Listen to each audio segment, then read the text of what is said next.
Iya. Halo semuanya, apa kabar kalian semua? Kali ini saya akan kembali membahas firman Tuhan. Dan firman Tuhan kali ini untuk bulan ini seputar hakim-hakim, ya. Jadi hakim-hakim yang belum saya bahas di YouTube ya. Kayak Deborah. Ya, nanti khusus minggu pertama kita bahas full untuk Deborah. Sisanya nanti kita akan bahas mengenai Gideon. Ya, bagaimana cerita hidup tentang Deborah di zaman itu? Mari kita baca di Hakim-Hakim 4 ayat 1 sampai 24. Ya. Jadi ceritanya zaman hakim-hakim pada zaman dahulu, bangsa Israel itu kan masih dipimpin oleh para hakim. Ya. Setelah hakimnya mati pasti ada bangsa Israel yang berdosa. Begitu terus-menerus. Kalau ada hakim, mereka balik. Kalau nggak ada hakim, udah bubar mereka. Gitulah istilahnya. Jadi ceritanya Ehud itu kan sudah mati ya. Jadi sebelum Deborah ada Ehud dan Samgar ya. Gitu. Cuman kan yang lebih populer di sana itu adalah Ehud waktu dulu. Setelah Ehud sudah mati, ya, bangsa Israel balik lagi ke perbuatan dosa, di mana mereka seperti menyembah berhala dan sebagainya.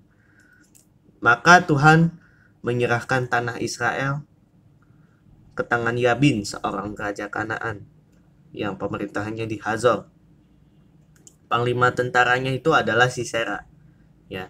Dan orang Israel berseru pada Tuhan, ya, gitu. Tahu nggak kenapa mereka sampai berseru pada Tuhan? Karena mereka tahu kalau Sisera punya 900 kereta besi dan 20 tahun lamanya bangsa Israel ditindas, ya. Udah 20 tahun ditindas, kekuatannya Sisera itu sangat besar, gitu. Dan di sana ada Deborah, seorang nabiah. Dia adalah istri dari seorang pria yang bernama Lapidot. Dia memerintah sebagai hakim atas orang Israel. Dan kerjaannya, kalau dia sebagai hakim, dia itu duduk di bawah pohon kurma. Ya, gitu. Di antara Rama dan Betel di pegunungan Efraim. Ya, gitu. Terus Deborah memanggil Barak dan bilang, "Yaudah, Barak, kamu maju aja, pergi, lawan Sisera." Gitu. Dan aku akan menggerakkan Sisera, gitu. Pokoknya Deborah sampai berjanji, gitu ya, bahwa kamu harus maju, Tuhan yang menyertai, gitu. Tetapi si Barak bilang, "Ya udah, kalau engkau maju, aku maju." Deborah bilang, "Aku ikut, tetapi kamu tidak akan dihargai waktu selesai perang, karena Tuhan akan menyerahkan Sisera ke dalam tangan seorang perempuan." Ya, jadi si Barak ini nggak percaya bahwa Tuhan menyertai Barak dalam perjalanannya. Apa akibatnya? Walaupun Barak berhasil melawan Kanaan, ya, gitu.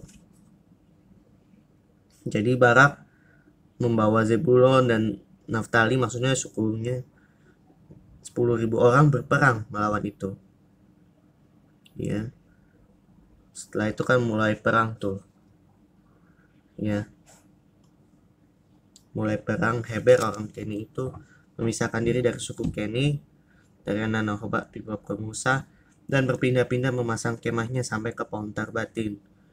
Terus sampai karena kan mereka cari tahu, terus mereka bilang ke Sisera bahwa Barak lawan ke Gunung Tabor ya. Ya udah, maka semua rakyat Kanaan di sana sama kereta besinya juga disiapin untuk melawan Deborah dan Barak. Setelah itu mereka perang ya antara Deborah Barak dengan Sisera. Ya, pokoknya perangnya dimulai di mana Barak dengan Deborah melawan Sisera. Tetapi Tuhan tetap menyertai, di mana Tuhan membuat Sisera kacau. Ya, segala keretanya dan tentaranya oleh mata pedang di depan Barak. ya. Pokoknya semuanya itu jadi kacau sehingga pasukannya kalah, pasukan Kanaannya kalah. Setelah itu Barak mengejar terus, ya, gitu. Dan seluruh tentara Sisera pun akhirnya tewas dan tidak ada seorang pun yang tinggal hidup.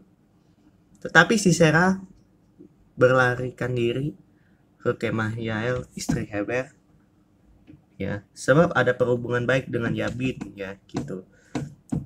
Nah, Yael tuh keluar melihat Sisera, terus dia bilang, ayo kemari tuanku, gitu ya, silakan masuk, jangan takut. Maka si Sisera masuk ke kemah itu, langsung si Yael ngambil selimut, langsung dibekep, maksudnya ditutupin mukanya sampai ini. Terus Sisera bilang ke perempuan itu, berilah aku minum, aku haus. Lalu dikasih kirbat air dan susunya juga itu, dan diselimuti. Terus dia bilang ke perempuan itu, berdirilah di pintu, apakah ada orang di sini? Maka jawab, tidak ada, nggak ada orang. Ya udah, memanfaatkan momen itu, Yael mengambil patok kemah. Patok kemah itu kayak gimana sih? Jadi kalau ada kemah atau tenda, ya, tenda gampangan sih kalau bahasanya tenda. Jadi kalau ada tenda, tenda gede, ya, tenda pramuka itu ada patoknya. Patoknya besi atau kayu, ya. Cuman kan zaman dahulu kayu, nggak usah kayu. Pakai patok kayu, langsung ambil palu, diem-diem, habis itu patoknya ditaruh di atas kepalanya. Waktu Sisera lagi tidur, habis itu dipentuk, dan Sisera mati. Pada waktu itu muncullah Barak yang mengejar Sisera. Terus Yael bilang, keluarlah Yael. Yael dan bilang, mari aku menunjukkan kepadamu orang yang kau cari itu. Setelah itu Barak masuk dan Sisera mati tergeletak dengan patok, ya, itu.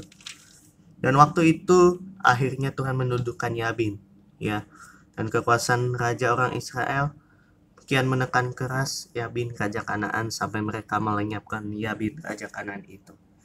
Jadi Sisera sudah mati, ya, gitu.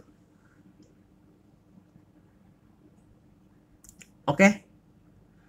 Dan apa dampaknya? Mari kita baca di Hakim-Hakim 5 ayat 31b. Lalu amanlah negeri itu 40 tahun lamanya. Ya. Oke, sekian firman pada kali ini. Ada beberapa pelajaran yang bisa kita dapat. Ya. Yang pertama, ya,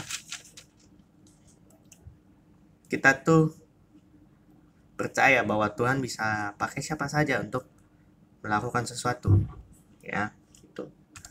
Kita disertai Tuhan dalam segala sesuatu. Yang kedua, kita harus tetap percaya bahwa Tuhan mampu memakai kita untuk melakukannya.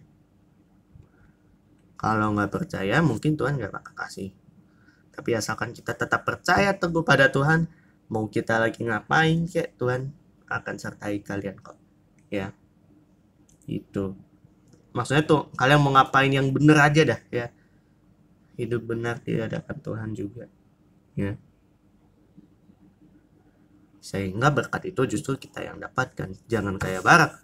Barak udah dikasih, nih berkatnya bagus nih, tapi dia kurang percaya. Akhirnya yang dapat berkat bukan si Barak, tapi Yael, gitu, ya. Jadi tetap percaya bahwa Tuhan sanggup melakukan segala sesuatu. Itu yang paling saya sering tekankan di sini, ya.